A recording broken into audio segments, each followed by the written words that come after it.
चे आमदार असलम शेख सध्या आमच्या सोबत आहेत. सर, चौथ्यांदा तुम्हाला संधी आता आमदारकीच्या मिळाल्या आहेत, काय प्रतिक्रिया? का इथे मालाडमध्ये कटेंगे बटेंगे नाही चालला, एक है तो सेफ आहे नाही चालला. सगळ्यांना माहीत आहे की ह्या मालाडची जी कॉन्स्टिट्युन्सी आहे सगळे जेवढे धर्म आहेत त्यांचे इक्वल्स नंबर आहेत आणि सगळ्यांना माहीत आहे की गेल्या 15 वर्षापासून कुठलंही समाजचं कार्य असलं, धार्मिक कार्य असलं, सगळ्या ठिकाणी मी असतोय.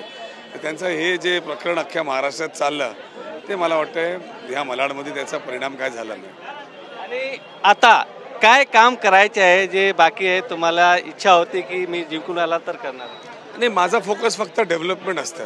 कसं आपण मॅक्झिमम इन्फ्रास्ट्रक्चर चांगला करू शकतोय, गार्डन्स, प्लेग्राऊंड, हॉस्पिटल्स, स्कूल्स, कसं आपण जास्त लोकांना शिक्षण देऊ शकतोय, कसं आपण जे महिलांना सुरक्षा देऊ शकतो, त्यांनाही कशा आपण कामाला लावू शकतोय.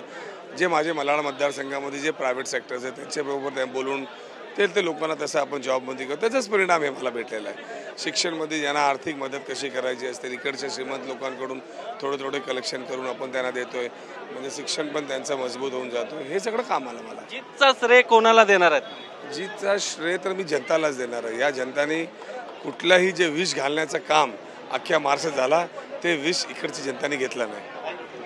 कॅमेरामॅन प्रेम मात्रसा, गोविंद ठाकूर, TV9 मराठी, मुंबई.